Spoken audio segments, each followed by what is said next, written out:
তাইওয়ানের চা জগতে এক অমূল্য রত্নের নাম আলিশান হাই মাউন্টেন ওলং চা। এই চা উৎপাদিত হয় তাইওয়ানের আলিশান পর্বতমালায়, যেখানে চা গাছগুলি রোপণ করা হয় সমুদ্রপৃষ্ঠ থেকে 1000 মিটার বা তারও বেশি উচ্চতায়। কিন্তু প্রশ্ন হচ্ছে, কেন এই উচ্চতায় চায়ের চাষ এত জনপ্রিয় এবং এটা কেন এত বিখ্যাত? উঁচু জায়গায় চা চাষের একটি বড় সুবিধা হলো আবহাওয়া। 1000 মিটারের বেশি উচ্চতায় তাপমাত্রা থাকে তুলনামূলকভাবে ঠান্ডা।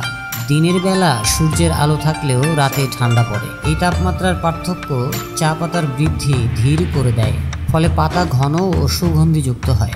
শীতল পরিবেশে চা গাছের ট্যানিন ও অন্যান্য সুগন্ধি যৌগ বেশি তৈরি হয়, যা পান করলে এক অনন্য স্বাদের সৃষ্টি করে।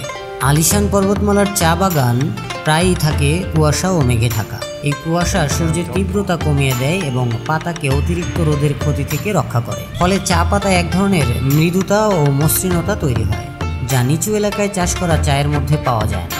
আলিশান ওলং চায়ের স্বাদকে বিশেষভাবে বর্ণনা করা যায় এইভাবে: হালকা ফুলের সুবাস, মধুর মতো মোলায়েম স্বাদ, কষা বা তিক্ততা নেই বললেই চলে।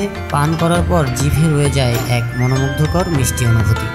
এই চা উৎপাদনে প্রচুর শ্রম ও যত্ন লাগে। গাছগুলিকে পরিপূর্ণ সূর্যালোক, ঠান্ডা বাতাস ও কুয়াশার মাঝে রাখতে হয়। পাতাগুলি হাতে তুলে সংগ্রহ করা হয় যাতে ক্ষতি না হয়। এরপর নির্দিষ্ট নিয়মে শুকানো, ভাজা ও প্যাকেটজাত করা হয়। প্রকৃতির সাথে এক নিবিড় সম্পর্ক রেখেই এই চা জন্ম নেয়, যা তার গুণে মানেও প্রতিফলিত হয়।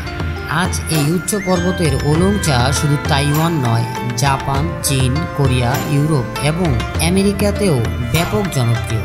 এক কাপ আলিশান চা শুধু একটি পানীয় নয়, বরং এক অনন্য অভিজ্ঞতা, প্রকৃতি, কৃতিত্ব ও ঐতিহ্যের এক মেলবন্ধন। বার্লিন, ফিচার ডেস্ক, জনতার জাগরণ।